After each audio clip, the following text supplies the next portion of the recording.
Welcome to See You on the Other Side, where the world of the mysterious collides with the world of entertainment.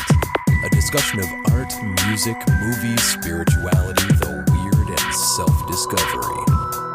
And now, your hosts, musicians and entertainers who have their own weakness for the weird, Mike and Wendy from the band Sunspot. Happy Cyber Monday, Wendy. Happy Cyber Monday to you, Mike. Thank you. I appreciate it. I hope you had a nice Thanksgiving. Yeah, I did have a pretty good Thanksgiving. Did you do anything paranormal on this Thanksgiving? Well, I didn't on Thanksgiving, unfortunately. Yeah. However, I did, as you know, because you were there. Yes. We did a little investigation of a reportedly haunted location. That was pretty exciting. It was. And, you know, the thing is, the Wednesday before Thanksgiving is actually the biggest night for going out all year. Oh, yeah. People they're in their hometown. They like to reunite with their friends from the old days. Or they like to escape their families and just start drinking right away. Right. So instead of having it the biggest night of going out for us, we made it the biggest day of ghost hunting. That's right. Maybe we'll have to start a tradition doing that. That could be fun. Yeah, the Wednesday before Thanksgiving ghost hunt. And so we're going to have that in a future podcast episode once we start collecting all of the evidence. Yeah, we have to review. We have so much footage, both video and audio, and all kinds of different cameras. And we played some songs to try to stir up some activity, see if that resulted in anything. But yeah, it was a fun day. It was a great way to kick off the holiday weekend, I think. Yeah, and I hadn't been on a ghost investigation in a while. Like, I mean, at least not more than just like walking in the room saying, is there anybody in the room? And like putting my phone up. So to have all the cameras and everything like that, that was the first time I'd really done that since we were in the old South Pittsburgh hospital. Yeah, I think for me too. So that was fun to get back in on the ground floor and do some investigating. Well, and to have full access to an enormous place like this space was huge. Yeah, it was exciting. We'll be sharing some of those details with our Patreon community this Wednesday at our Hangout. Yeah, that's right. Yeah, and so if you guys are interested in checking that out, make sure othersidepodcast.com/donate, where you can become a Patreon as well, and we can talk about this kind of stuff. With the first access to anything cool we find, we'll always go to our Patreons. And we are going to be recording a live See You on the Other Side podcast this Saturday at Wizard World Madison. Woohoo. It's hard to take anyone seriously when they use the term Wizard World. But we're going to be there. We're going to be it's a panel on evil. Are you going to bring your magic wand and your pointy hat? I will be wearing we have to dress up like wizards, right? That's part of the requirement? Yeah. Well, the problem with me is that I was always just a little bit too old for Harry Potter. Yeah. You know what I mean? So by the time it got really popular, I was completely like, what the heck is this? Yeah, I think we were in college when it hit the height of popularity. So when you're in college, you're like just not really into what kids are into or whatever, or what young adults particularly. Yeah, and none of us had kids yet, so... Didn't know about Harry Potter. So the thing is, so like by the time people like dressing like wizards and saying that Harry Potter's the coolest, I'm like, yeah, I get that scar in his head. That's cool. And I enjoyed the movies. The movies were pretty fun. But so I was just always a little past the wizard world and more into the sci-fi thing. But we are going to be wizard worlding it this weekend with William Shatner. That's right. Yep. And Nichelle Nichols is going to be there. Greg Brady is going to be there. Really? Yeah. I didn't see that one. That's cool. Yeah, so we can ask him in person. Because didn't he say that he tried to like go on a date or something like that with Florence Henderson? I think he was. Oh, man. He was implying some kind of Brady Bunch romance. What? Yeah, so with his TV mom. Well, the 70s, you know. But you can ask Greg Brady about that live right before you come see our presentation. We're going to be with Allison, my sister from Milwaukee Ghosts. We're going to be with Scott Marcus from whatyourghoststory.com. And we're going to be a full panel. It's going to be a Wizard World this weekend at 4:30. If you are in Madison, come see a live See You on the Other Side podcast. It's going to be a lot of fun. Can't wait. That'll be cool. And we're bringing the evil. We are bringing the evil. We're looking forward to it. Anyway, so that's what's coming up, the Patreon and then the live See You on the Other Side podcast. I'm telling you about the future because I'm seeing it in my dreams. Whoa, really? Yeah, I'm dreaming that we're going to have a very successful podcast. Oh, that's awesome. On Saturday. I've also dreamed that we were brilliant at our hangout and charming with our Patreons. So all right. So that's great. Well, and what we're talking about today is a little bit of precognition in dreams and seeing the future in your dreams. And we've had several dream episodes. We talked about lucid dreaming. We talked about dream interpretation. And then we just had Robert Moss on last month. And he has this whole active dreaming thing where he thinks you can visit parallel universes and talk to the dead and everything in your dreams. But Wendy, have you ever just had a straight up dream where you can see the future? Well, not yet. I mean, it's possible that I dreamt something that is yet to occur. Okay. But no, I have not had any dreams come true in that sense. All unfortunately. Right. Have you? Yeah, well, the dream that I think of the most happened to me when I was in 6th grade. And the first precognitive dream that I can remember is actually fairly mundane. Precognitive. Okay, so precognition. So cognition is the idea of something that we know, something that we experience, cognition. And recognition means that you're recognizing something. Precognition is that you are seeing something before it happens. I see. You know something before it happens. Okay. And so the first precognitive dream that I had was probably in 6th grade. And I remember it really well because I was in the middle of a different dream, probably a nightmare because I had nightmares constantly. And all of a sudden, I was getting off the school bus with our guitar player, Ben. Okay. And we were 12 years old because Ben and I grew up about, he showed up when he was like 10 years old. And we were only about 100 yards from each other, growing up across this little woods in Big Bend, Wisconsin. And it's very rural. Anyway, so I was imagining in my dream that we were getting off the bus, and then the kids from the Catholic school or whatever who lived across the street from Ben started picking up snowballs and throwing them at us. Uh-oh. And we're like, uh-oh. And, it was just friendly or whatever. And friendly fire. And then we ran into Ben's garage, and he took out a red circular plastic sled, and he brought it out and we're using it as a shield against the snowballs. Okay.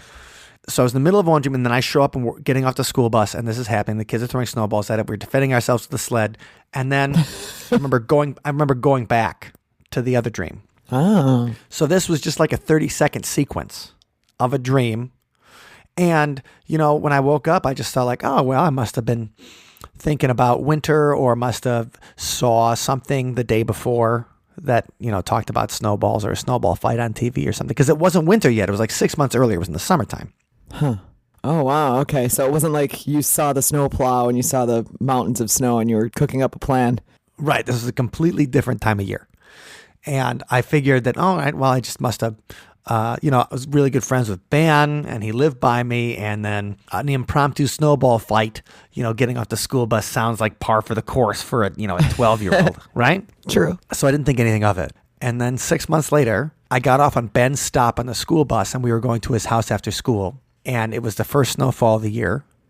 And then the kids who were across the street started throwing snowballs at us. And I'm like, oh, that's weird. And then Ben runs into his garage and gets out the red circular sled, which I had never seen before except in the dream. Weird. And he uses it. And I'm sitting there thinking, I dreamed this. Yeah. I dreamt this dream. I guess I'm not quite clear on the grammar. So at different points. You had a dream about it. I had a dream about it. Different points today, I'll be saying dreamt versus dreamed. There you go. Anyway, so I was just like, wow, I dreamt this. This happened. And I was kind of freaked out about it. And I think I told him about it the next day. I'm like, hey, man, I dreamed about that circular sled. I remember telling somebody a story about that in 7th grade. That I was like, yeah, I don't know what it means. I don't know if I had seen the circular sled walking through his garage at one point, and then it kind of stuck itself in my brain. Ah, that's possible. I'm not saying I saw the future, but what I'm saying is what happened in the dream is exactly what happened in real life, and it was 6 months later. Wow. And it's such a boring story. It is. But it's cool, though. Did you ever keep a dream journal to be able to verify details or anything like that? Well, I did keep a dream journal a little bit when I was a kid because I was trying to figure out ways to lucid dream to get out of my nightmares. Oh, yeah, that's right. And then I started keeping a dream journal again, in addition to a regular journal, about 14 years ago. So I started that, and any interesting dream I've had in the past 14 years, I've pretty much written down, or ones that I remember. That's cool. Yeah, you're very good about journaling, so I didn't know if that was something that you include in your daily journals. Yes, I don't make a point of it, and I've gotten really lazy about, digital stuff has made it easy to be lazy about journaling. Yeah, that's true. So you remember where you are because electronically it knows where you are. But I do try to write down. Like last night, I dreamt that I was in a movie with Sylvester Stallone. All right, go Mike. And I thought it was interesting because I didn't have a big part in the movie or whatever, but I was sitting right next to Sylvester Stallone, like in his chair. We weren't in director's chairs. We were like in thrones. Okay. And he was just telling stories to everyone. And so nothing could get done in the movie because Sylvester Stallone was just talking the whole time. And I was like, wow, like no wonder movies cost so much money because they got all these people here. And Sylvester Stallone was just telling story after story. And they were entertaining. But I was like, no wonder nothing gets done. And then we had to stop because there was an eclipse. All right. And so then I was looking out over the sky, and then that's when I woke up. I was like, well, this is a pretty awesome eclipse. And I was enjoying that. It entirely got dark. And I remember, this is how stupid my dreams are now. I lift my phone up, and I wanted to take a picture of that. You could see the stars during the day during the eclipse. And I was going to Instagram it. Well, I mean, that's not that far off. Like, people were doing that when the actual eclipse occurred. I know, but the fact is I'm wasting my time Instagramming on social media in my your dreams. dream. Made me feel dumb. Like I'm hanging out with Sylvester Stallone, and instead I'm just going to Insta this. Well, that reminds me of another topic here related to dreams that Scott and I were talking about over the weekend. They say that there's certain things you shouldn't talk about in social situations, like politics, religion. And one of the things that they say to not bring up is your dreams. Because they're always way more interesting to you than they are when you're telling them to someone else. So you're telling me my Sylvester Stallone story is a bore. No, I wasn't saying that, but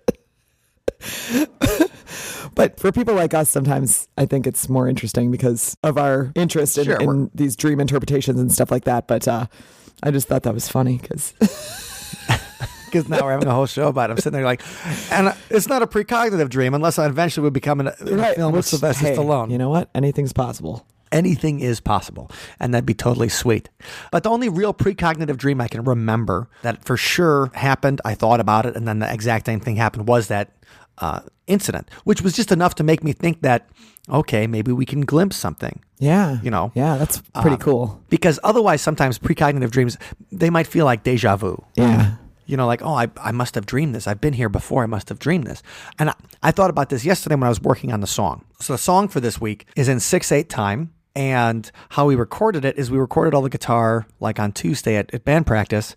And then we did several takes of like a guitar solo. And then last night I was editing the takes of the guitar solo. And I was going through and I was like, I've done this. Like I've seen this before.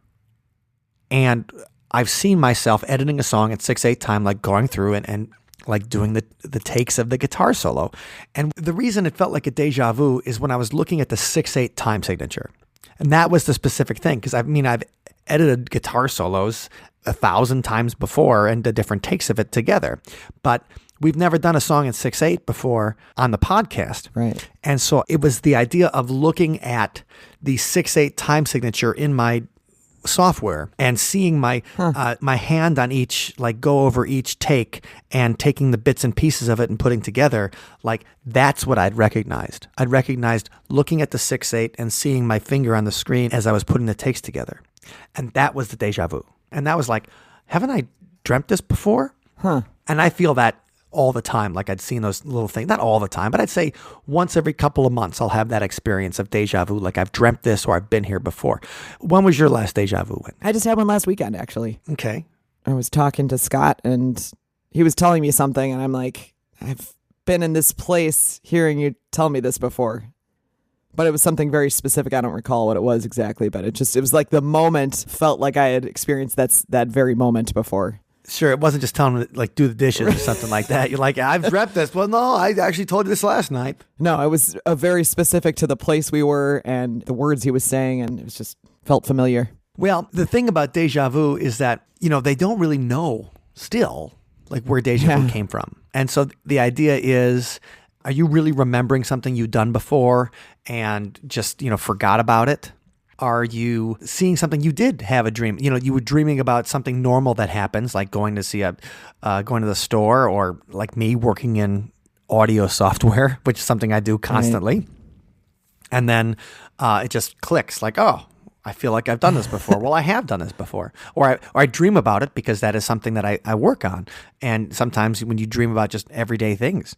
One scientist, Robert Efron, he proposed that déjà vu is caused by dual neurological processing caused by delayed signals. And I thought this was probably the most logical explanation, that he found that the brain's sorting of incoming signals is done in the temporal lobe of the left hemisphere.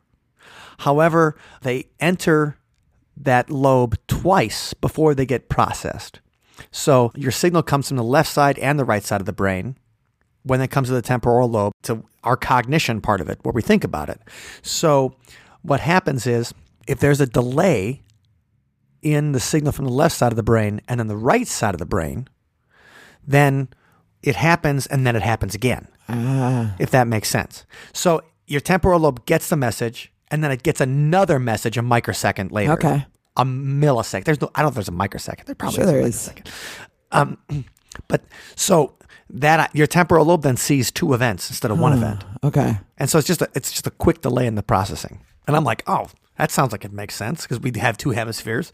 You're getting two signals. And if it's not synchronized, then, and we just discussed that in our episode about psychic powers and mental illness, that sometimes there's a hiccup in the processing. And so we think that we predicted something when really our brain just processed it after it happened. And so déjà vu could be the same kind of thing, that we think we dreamed it, or we think it happened to us previously. But what happened is it just was a delay in the processing of the signals. So I often get that feeling of, oh, I dreamed this.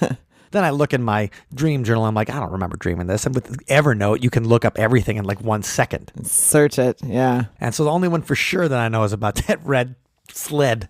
But, when I was reaching out to other people to see if they've had any precognitive dreams, my wife had one, and I think she's told me this story before, but I forgot about it, and I was glad that she told it to me again yesterday, is when she was 12 years old, she had a dream about her grandfather going up to their vacation home. They had a cabin way up north in like the super far up in Wisconsin, near Siren, Wisconsin. Right, which is practically Canada.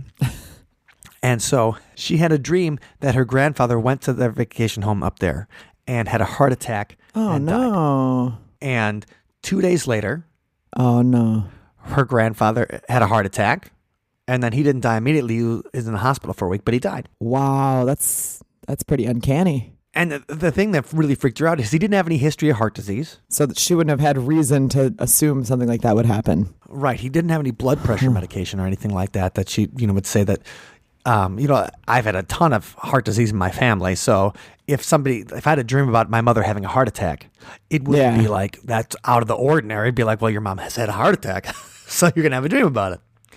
But with her grandfather, and she was only 12 at the time, she had no history of it. And the other thing is, he was getting ready to go on vacation.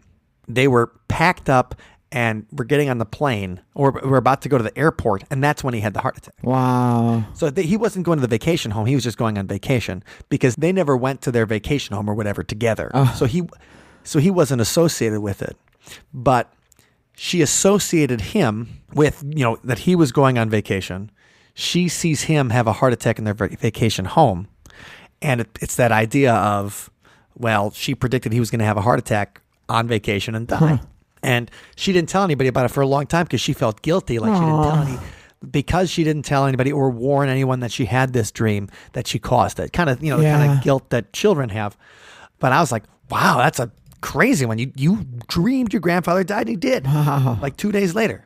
So that's the kind of precognitive dream where something comes out of nowhere and you dream something that immediately happens afterwards that really freaks people out. And we also have a dream from our friend Lisa, ghost host Lisa. Yes. And she is the guide for the Madison Ghost Tour. It's a brilliant guide. And she called in to share her own similar dream experience. And let's take a listen to that. This is your favorite ghost host with the most. I have a dream. I've been catching up on your podcast, and this one was probably more for the dream interpretation guy from God Knows When that I listen to. Anyway, a dream of things that happened. I was the primary caregiver for my grandma who lived in Chicago, She died in 2011. She had a really good run the first 96 years of her life. The last 2, she was sick and declining. So in January that year, she got really sick. So February comes along and we come and go, and then March, and she'd be in and out of the hospital. And mind you, she couldn't walk for the past few years. And I had a trip to Hawaii planned, so I'm sitting with her. I'm like, okay, I'm going to go to Hawaii for 10 days. I'll be back. You know, and obviously she was just done with it all. She kind of lost her will to live. So let's say I go on like a Friday or a Saturday, and everything's fine, having a good time. Then I had this very vivid dream. It was so weird. That I was at the airport. She had a little pole suitcase, little bag, and she was walking to get on a plane. I'm like, wait, Grandma, do you need coffee? And she was all happy to be leaving. And I'm like, wow, that was a weird dream. And I woke up obviously sighing very heavy because I woke up my friend I was with. And then sure enough, at 11 o'clock that day, my sister called me and said, okay, here's the deal with Grandma. She's pretty much done. We can keep her alive, you know, giving her fluids. But, you know, how do you want to do this? Because I was her caregiver. I'm like, well, keep her alive till Lynn can get there Friday. And I eventually worked my way back, you know, a couple days later, too. And sure enough, that Friday, we took her off all fluids, and it took her another week to die, the longest week of my life by far. So I had this dream Grandma was getting an airplane and leaving, and I got the call that she was. Not that out of the realm of reality, but it was a bit unexpected. And the other weird thing about that, it was during the time with all the protests. So I'm in Chicago watching CNN say that we have all these violent protests, and I'm thinking, I was just there. It was fine. All right, talk to you later. Bye. Pretty amazing. Yeah, thank you for sharing that with us, Lisa. Thanks, Lisa. That's a crazy dream. And another precognitive dream that we got from a listener comes in from another awesome Patreon member like Ghost Host Lisa, and that's our friend Chuck. Yay, Chuck. Now, if you guys aren't familiar with Chuck, he is also an author. His pen name, it's his real name, but he goes by his author name, C.E. Martin. We'll have a link in the show notes to Chuck's Amazon page. But he's got a brand new book, just came out last week, called Stranger Than Fiction, A Skeptic's Journey. It's available on Kindle Unlimited. You can read it, or you can pick up your copy, and it's for a really good deal. Just a little background on Chuck. Military veteran, retired criminal investigator, and part-time author C.E. Martin shares his own strange encounters as well as those he's heard firsthand from people he's personally known. Without having sought out the strange or supernatural, Martin has collected over 24 strange experiences ranging from out-of-body experiences to hauntings to encounters with beings not of this world. From childhood through middle age, follow along in a strange journey from innocent to true believer to skeptic. Then decide for yourself, was it stranger than fiction or merely wishful thinking? And I'm about halfway through the book right now, and it's really entertaining, and we think you guys are going to like it. But we asked Chuck for permission to see if we could read the story of his precognitive dream for this episode, and we just wanted to share that. And this is an excerpt from the brand new book, Stranger Than Fiction, A Skeptic's Journey. Strange Visitor. At this point, I had grown quite unhappy with my day job, the horrors of the many child abuse cases I read on a daily basis weighing heavily on me. I regularly had nightmares about these cases, and not just because I had children the same age as those I read about regularly, or because some of the children I read about in Child Protective Services reports my kids actually knew.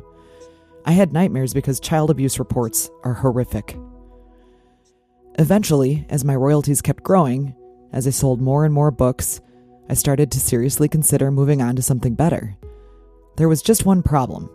The current prosecutor was going to retire soon.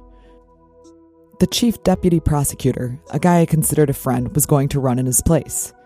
The idea of leaving him without an investigator made me particularly uneasy. I began to have anxiety about it, even as I daydreamed about how great it would be to walk away from the criminal justice career field and give full-time writing a chance. As I wrestled with this feeling of guilt, I began to make inquiries about cashing out my retirement so I'd have something to carry me through while I worked to turn my writing into something more than a paying hobby. I redoubled my writing efforts on the weekends, concentrating not on how to quit, but how to succeed, all the while worrying about the day that was coming when I'd have to go ahead and reveal my plans. Something amazing happened, though. My anguish over trying to figure out how to tell the soon-to-be new prosecutor I was retiring evaporated one morning in a most unexpected way. It had been a weeknight like any other. I turned in after my kids were asleep and my wife was already in bed. As normal, I tried to get my mind off work by reading the latest bits of paranormal news from the internet until I finally drifted off. When morning came, I awoke surprised and confused. Often, I awake knowing I've dreamed something, but am unable to recall it. Sometimes those memories come rushing back all at once. This was much like that. My memory was of being awoken in the middle of the night to see my mama standing at the foot of my bed. Not as she had appeared right before she died a few years earlier, but as she had nearly 30 years prior when I was a small child. It was an odd thing to dream. My mama and I had not been particularly close when I was growing up, and the last few years of her life, I hadn't seen her much at all. But there she was, in my room, calmly talking to me. That, too, was odd. I never dream about my house. Normally, my dreams involve living in other homes of varying design. Many of the other houses repeat in my dreams, but this was the first time I dreamed about the home I actually live in. As I remember it, Mama sat down on the end of the bed, smiling pleasantly. I asked her why she was there, and she just smiled and said she wanted me to know they'd already decided to let me go. I knew instantly what she meant. She was referring to the prosecutor's office where I worked and the upcoming election. Many times when a local politician takes office, they will come in and change out the staff. It was a tried and true tradition in my county. I wasn't alarmed by this at all. I was relieved. A feeling of great relief came over me and I laid back down and went back to sleep. Come morning, as I sat in bed remembering my dream, I felt oddly peaceful. I didn't have to worry about what to tell the new prosecutor. He was already planning on replacing me. I wasn't mad or nervous, just relieved. A few weeks passed and I continued to secretly make my plans to leave. Then, one day in June, I was called back to the current prosecutor's office, where the chief deputy running to be his replacement was waiting. Despite the fact that I had been careful up to this point, not wanting to tip my hand about retiring before the election, they had found out. 6 weeks later, I said my goodbye to the office and set out on a new path, one that would lead me to a haunted house. Awesome story, Chuck. Thank you very much. And we're looking forward to seeing you at the Hangout this Wednesday. Yeah, thanks so much, Chuck. And remember, there will be a link in the show notes at othersidepodcast.com/224, and you can check that book out yourself. It's crazy that we dream about these things and they happen. Yeah. And it's not just regular people, obviously, that it happened to. It's happened to, pretty famous people like Abraham Lincoln. He himself had a dream that seemed to have foretold his assassination. Oh, boy. What do you do when you have one of those? Well, you tell your friend and bodyguard, Yeah. Colonel Ward Hill Layman. And he wrote a memoir, and the colonel was there when Abraham Lincoln shared his disturbing dream a few days before his assassination. And Lincoln started talking about the dreams that he had read about in the Bible. And he says that, if we believe in the Bible, because he's a religious guy, this is 1860, everybody's religious. We must accept the fact that in the old days, God and his angels came to men in their sleep and made themselves known in dreams. So then Mary Todd then says, well, do you believe in that? And he's like, well, I don't usually believe in, what happens in my dreams is going to happen in real life. And Mary Todd was somebody who was, she was into psychic powers. Oh, Mary yeah. Todd was into seances. Mary Todd was always trying to talk to the dead. But he said that this dream happened to him and he couldn't stop thinking about it. In his dream, he found himself in the White House. He could sense death-like stillness. He heard weeping, but he couldn't find the source of it. He walks downstairs and searches each room, attempting to find the source of the mourning. And so the rooms are brightly lit, and he keeps walking around, but he can't find anybody in any of the rooms, even though there's lights on in each of them. Then he enters the East Room of the White House, and he sees soldiers standing guard and people weeping over a corpse. And he asks the soldiers, "Who is dead in the White House?" And the soldier replies, "The president. He was killed by an assassin." Oh, gosh. Right. That's pretty specific. And then he says, the crowd in the dream who was grieving, there was like a loud cry or something, and that woke him up. And he said that he did not sleep again that night. Well, he did. I mean, he did sleep a couple more days. No, but that sounds so disturbing. That would be a tough one to shake. Yeah. But the guy that wrote it, though, the Colonel Ward Lehman, he said that he talked to Lincoln about it again a couple of days later, and Lincoln's like, I don't think it was me who was lying dead in the dream. But what happens is he gets assassinated, just a few days after that.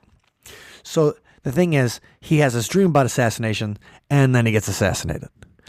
And that's pretty weird. I mean, but he was the president during the Civil War, and this was after the Civil War, and a lot of people were mad at him. True. So I can't say that it was completely out of the ordinary. Yeah, and it would be on a president's mind, perhaps. Of course. If not, people are trying to kill him. Right. If not in the forefront, it's probably always lingering somewhere.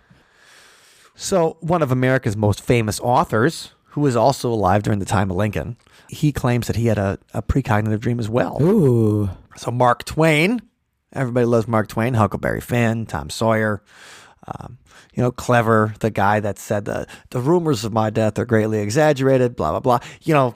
What I think is interesting about Mark Twain is he talks about like Halley's Comet. Because Halley's Comet appeared the year he was born, and it also appeared the year he died. Oh, that's pretty cool. Yeah.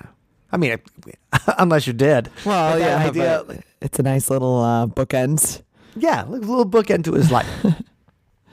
So they were both working on a steamboat sailing on the Mississippi between New Orleans and St. Louis, him and his younger brother, Henry.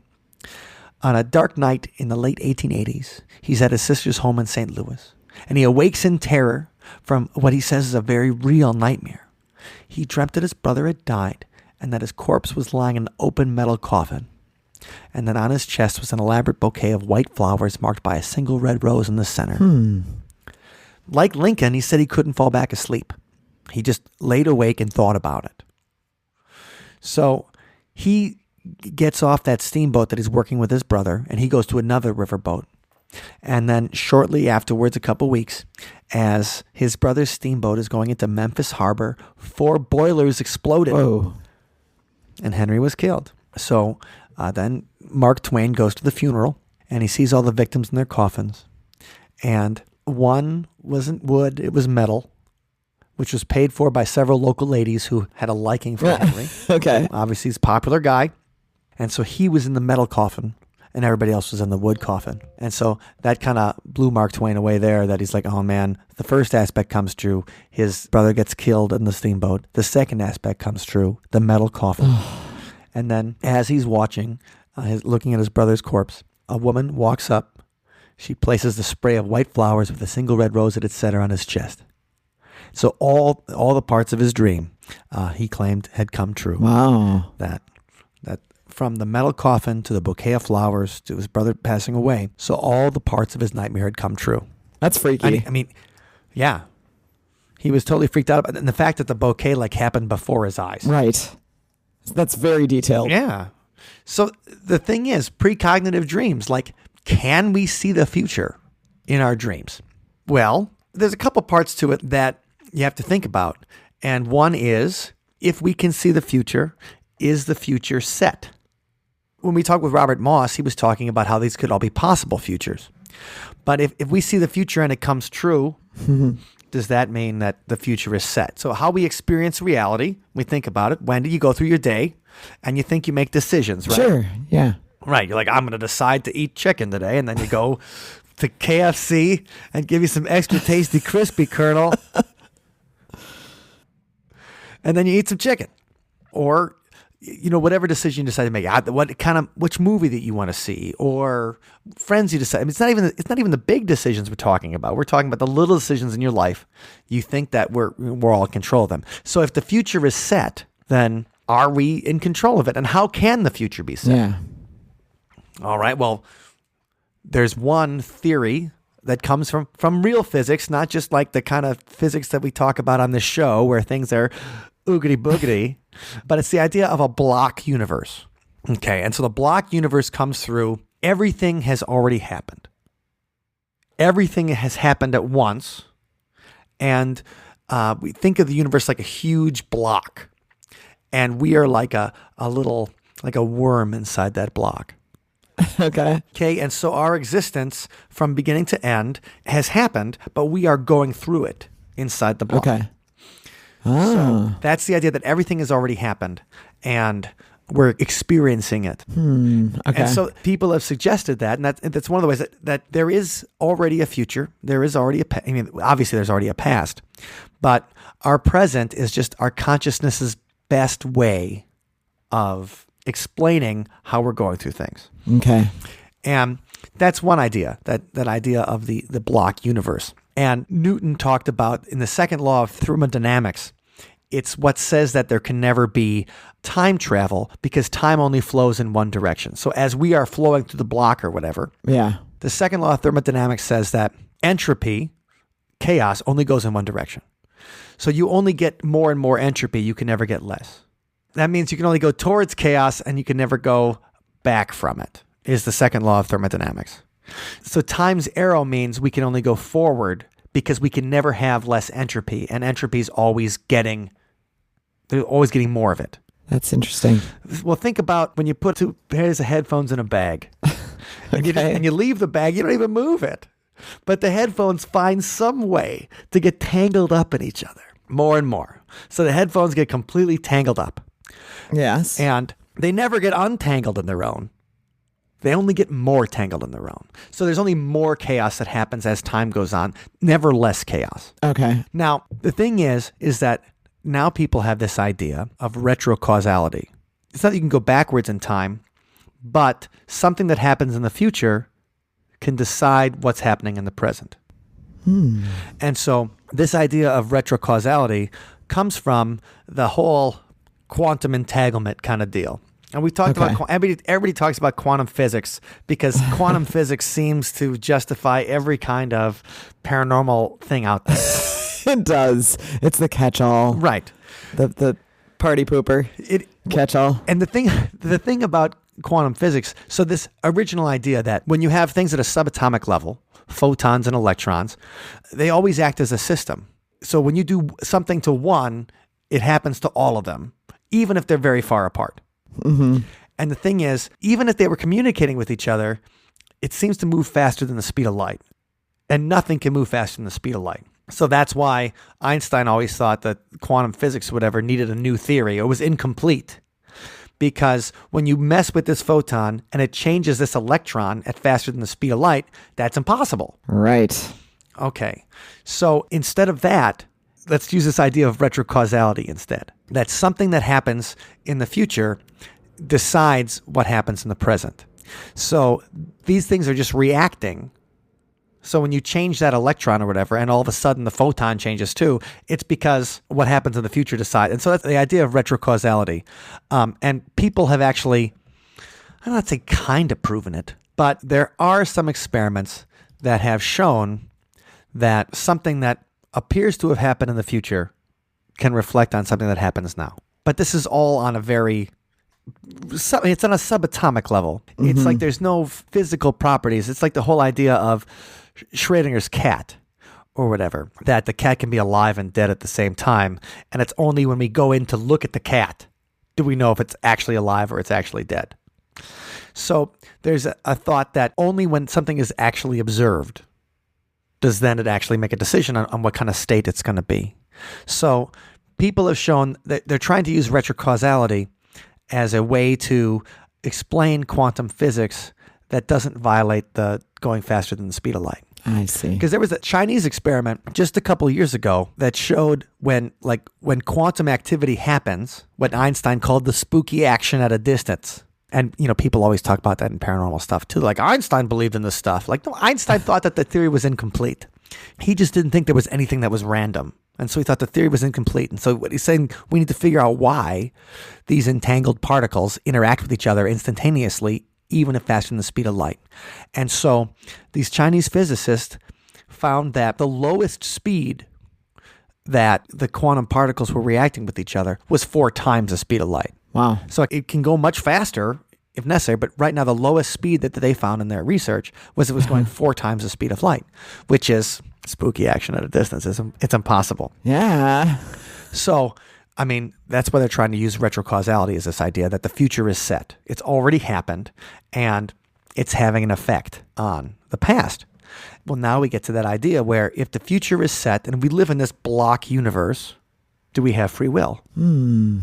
That's the idea. So, I mean, the thing Wow. is, what Deep stuff. Well, we make decisions based on, we judge people based on whether they have free will or not. Right. We put people in prison. In religion, the whole concept of hell is based on whether people have free will or not. If you don't have free will, then is it fair that you have to go to hell for making bad decisions? And so that's a big thing in Christianity, this idea of free will, because it's going to determine whether or not we're worthy of salvation, and damning people to eternal torment if they have no choice in the matter. Yeah.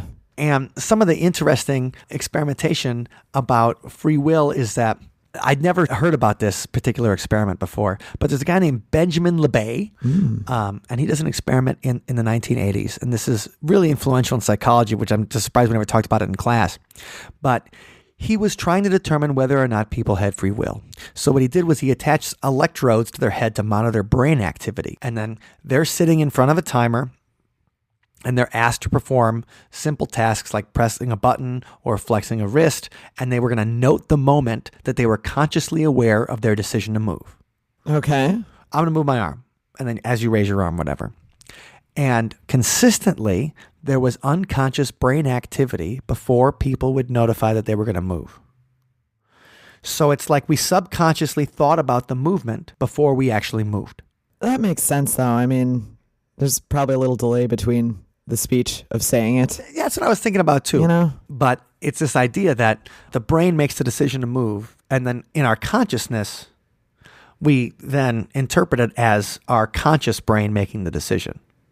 So it's this whole idea that there's so much going on subconsciously. Yeah. The brain's reacting to, it knows that it's supposed to be moving, and then it unconsciously decides how we're going to move, where we're going to move, and then in our conscious brain, that's where like, well, yeah, I made the decision that I was going to move my right hand, when already that decision was made inside our subconscious levels.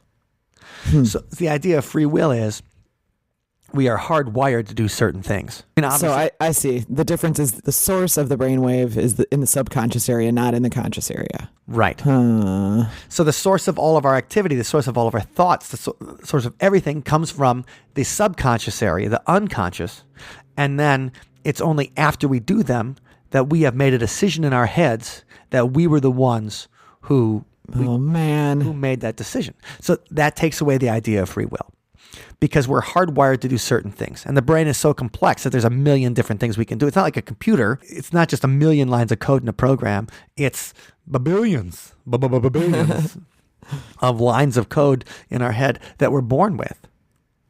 And so if you're born with certain genetics, if you're born with certain brain functions or mental illness, that's going to affect you too. So the thing is, if we have that where we're completely determined by our chemicals and our subconscious brain, then is any decision we make ever really ours? Does it really matter? I mean, right.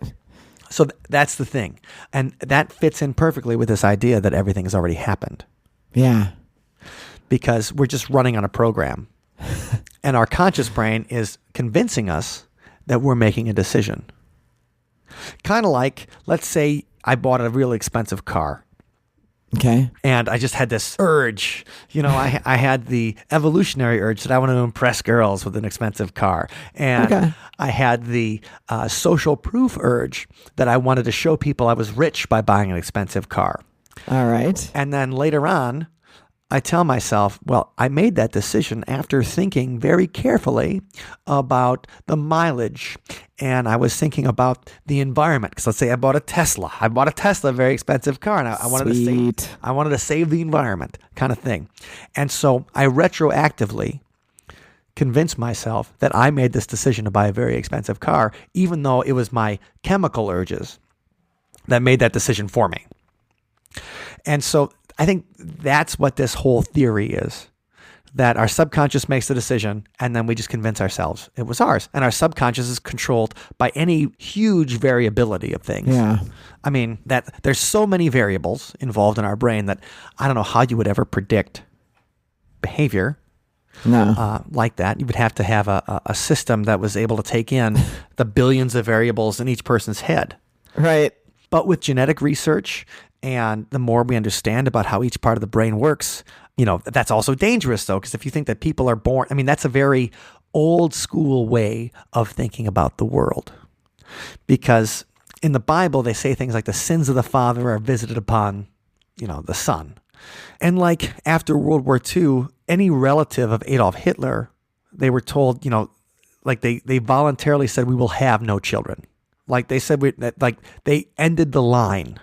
And that was the idea they were ending the genetic line.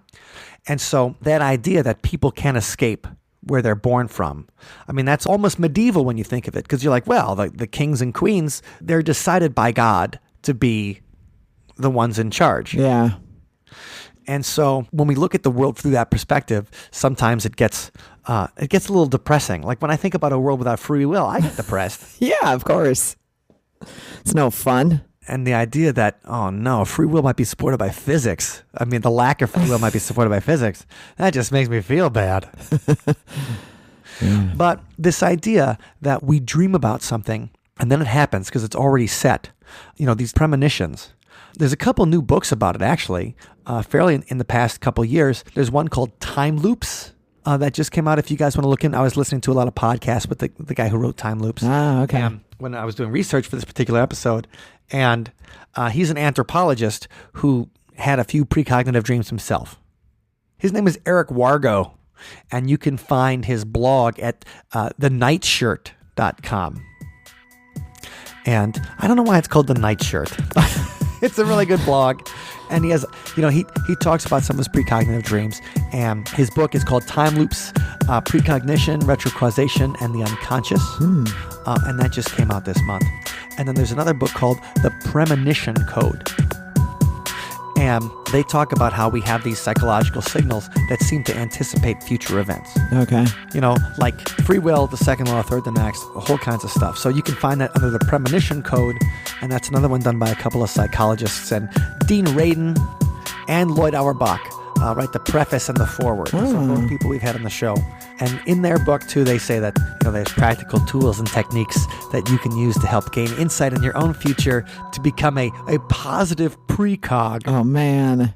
That's cool. And precog, that's the nickname they had for the people who were psychic in the movie Minority Report. Got it. Okay. So if you guys remember the Tom Cruise movie Minority Report, Steven Spielberg directed it. It's based on a Philip K. Dick story. This idea they had 3 precognitives who could see the future. And Tom Cruise was a pre-crime detective. So they could see the crimes before they happened. And Tom Cruise would arrest the people before they committed the crime. Wow. And that was the idea behind that they were predicting that. But the stuff we're talking about today is that there's no way to, like Tom Cruise would never be able to stop the people from committing the crime. Right. Yeah. He would just be able to catch them. Like he'd know who it was, but you wouldn't be able to stop him. And so precognitive dreams, I think it's a cool thing to write down your dreams and then see if anything happens afterwards. I'd be interested to see any of our listeners, if you guys have had cool precognitive dreams and want to tell us about them, we'd love to share them and maybe, and talk about them in a future episode and stuff. So feel free to tweet us at Otherside Talk or send us an email at info@othersidepodcast.com if you have a precognitive dream story that you'd like to share, and we can talk about it in a future episode. Because there's a guy from the 1920s, his name was J.W. Dunn, and he wrote a book called An Experiment in Time. And he thought that he was having precognitive dreams. He thought that he was seeing the future while he was sleeping. And so he decided to do that whole thing, keep a dream journal like we were talking about before, and seeing if any of his dreams came true. And so J.W. Dunn writes this in the UK in 1927. And he starts saying all these dreams that he's had, that he wrote down when they happened, and later something happened that came true. He records a dream in 1898 where he dreams his watch stops at an exact time. Like, I don't know, I guess the stoners would say it stopped right at 4:20. And then he wakes up and he looks at his watch and it had stopped at 4:20. Whoa. So he dreamt that before it happened. He dreamt about a volcanic eruption in Martinique, a factory fire in Paris, and the derailing of an express train in Scotland. And he wrote those down in his journal, and eventually they happened. And so that's why he wrote a book about it, and an experiment with time. And in the 1920s, general relativity had just been published. Quantum mechanics was just kind of emerging. And the funny thing is, we think about the 1920s, like they didn't have smartphones or anything like that. You think about, you're like, oh, those guys, they don't seem very modern. No. Right? But they had already talked about quantum mechanics. Einstein had already talked about space-time and things like that. All these things we think about science fiction, they were already developing in the 1920s.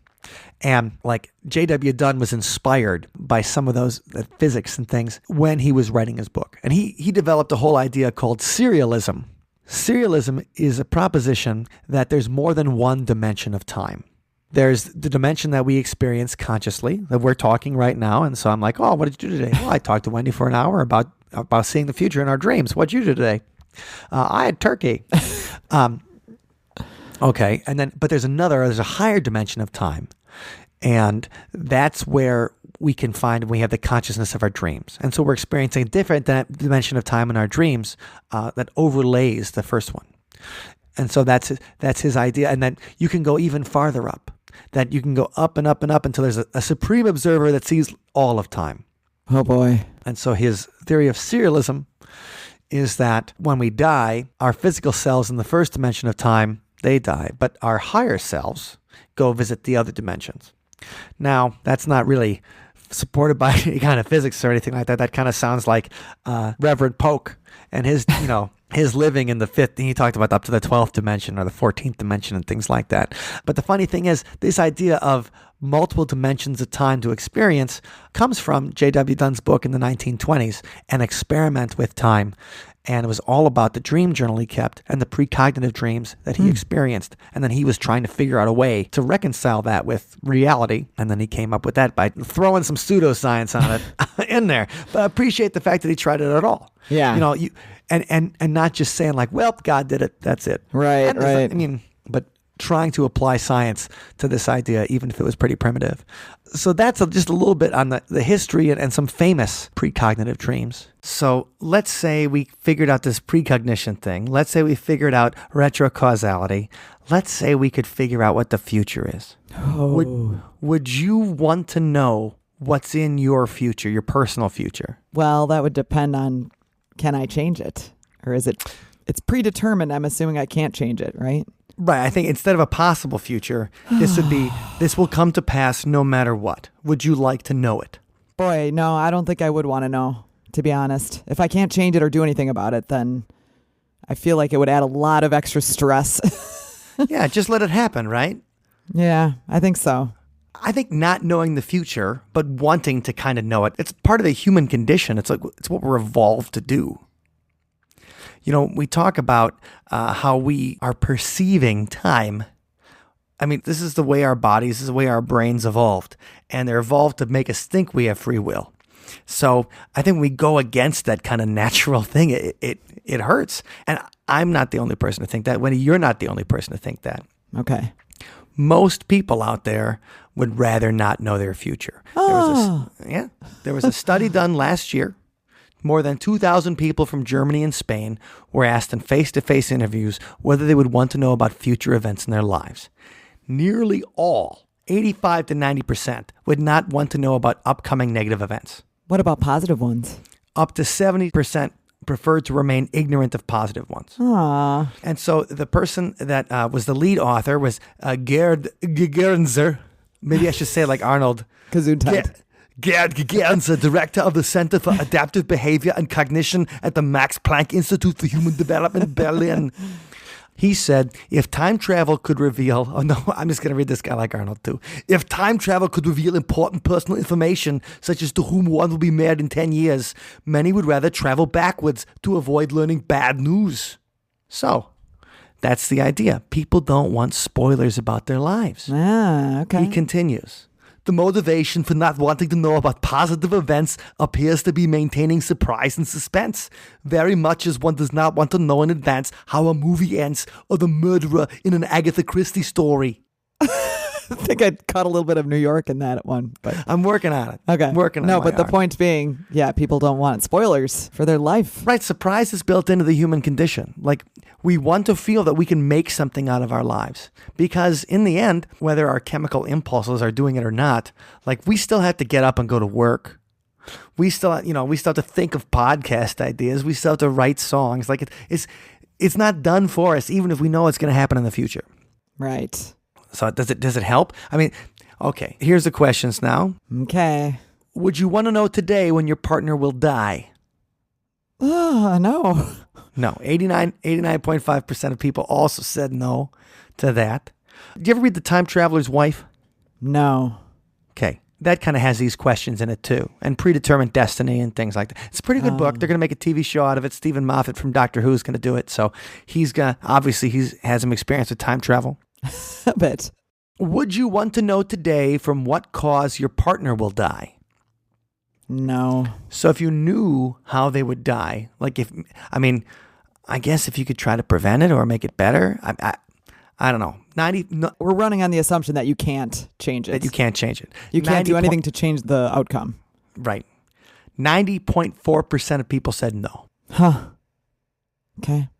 Would you want to know today whether your marriage will end in divorce or not? Oh my gosh.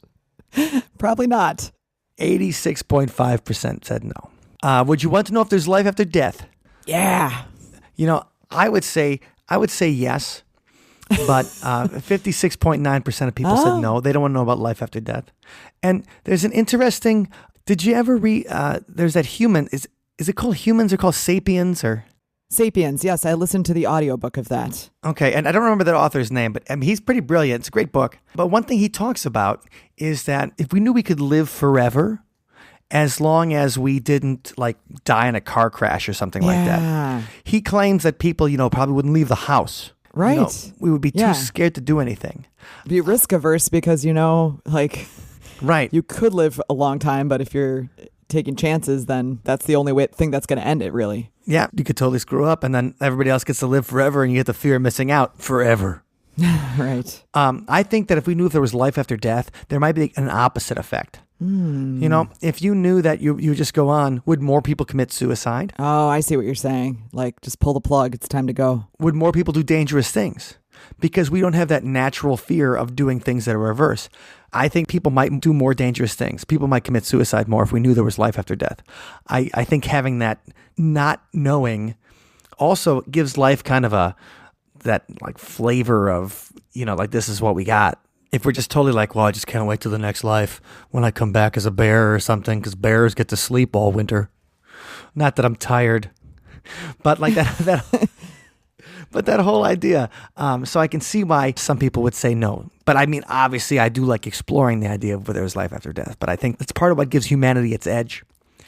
Next question. Wendy, would you want to know the gender of your child before birth? Yeah, I think maybe because I think it's fun to leave a little bit of surprise factor for a joyous occasion like that. But I understand when people want to know ahead so they can plan better for the arrival of the kid. Yeah, just get know a closure, get the nursery ready kind of thing, all that kind of stuff. Choose a name and that type of thing.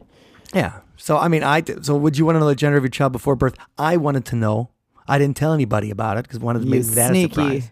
Yeah. But I wanted to know to make sure everything was cool. So, but 40% of people said no as far as this survey. Okay. So, Frank Farley, the professor at Temple University and former president of the American Psychological Association, the APA, just says, hey, people simply don't want to know. While you might think you'd want to look into the future to deal with it, I think the stress gets too high. And he wanted to do a similar study in the United States. But I don't want to know the future. I like the idea. It's, to me, I want everything to be the end of Terminator 2. Yeah. At the end of Terminator 2, it's you look at that thing, it says no fate. And that's the whole idea. We can choose what happens to us. And, right. I know that there's some people who can be, very comfortable with predestination. I mean, Calvinism, there's an entire part of Christianity that was based on the idea of predestination. And theologians have long debated whether an omniscient God can exist in a universe with free will. Because if God knows what you're going to do, then why does he let you make bad choices? That's God's problem. He'll deal with it. He handles the big stuff. We handle the little stuff. So the idea behind this song for this week is that idea of, well, we might want to really, we might do our best to try to find out what the future will bring. But in the end, you might not like what you see. So the track this week that I had the déjà vu when I was working on. Maybe someone else will have déjà vu of them listening to the song. They will. All right. So now, like J.W. Dunn's book, it's our own experiment in time because it's the first track we recorded in 6/8 time. And here is Sunspot with Remember the Future.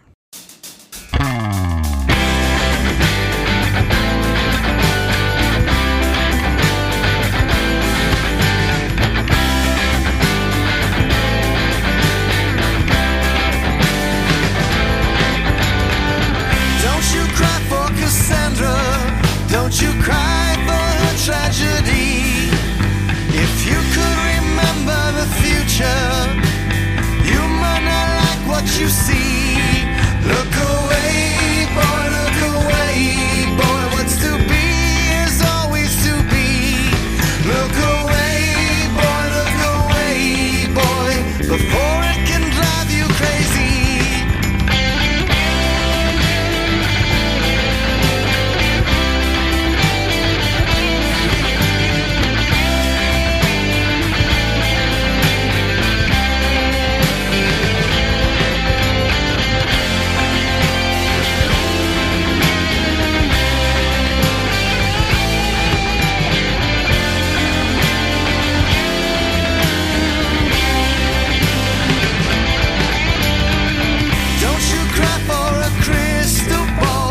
Triumph and time's arrow. If you could remember the future, you might not like what it shows. Look away, boy.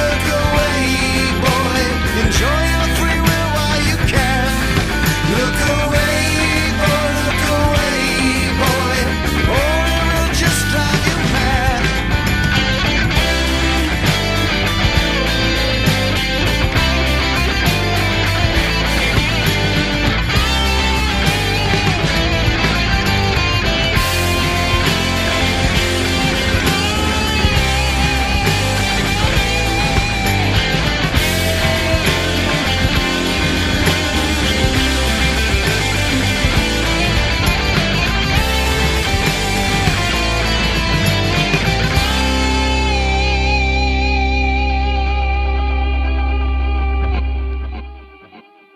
Thank you for listening to today's episode. You can find us online at othersidepodcast.com. Until next time, see you on the other side. Wendy, I can see the future. What? It's Wednesday night at 7 p.m. Central Time, and we're having some drinks and laughing and enjoying ourselves with the See You on the Other Side Patreons. Oh, well, that's a great future. I'm glad that it's something so much fun. Yes. I'm looking at my crystal ball. I just see great times if you go to othersidepodcast.com/donate. Cool. Yes. And it's not too late to actually join and sign up and be part of that hangout that Mike predicted will occur on Wednesday. You can do that by visiting othersidepodcast.com/donate and just sign up for one of the memberships at the level where you can join the hangouts. That's right. And don't even worry about free will. It's already predetermined that you are going to join the Patreon community. Nice. And we want to make sure we thank Dr. Ned. He's at the Patreon level where he gets a shout out every single episode. So thanks, Ned. Dr. Ned, thank you so much for your support, and to all of our Patreons, thank you so much. You are the people of our dreams, and we want to thank you for all the fun you give us every single week. Yes, thank you very much. And thanks everyone for listening. Billions.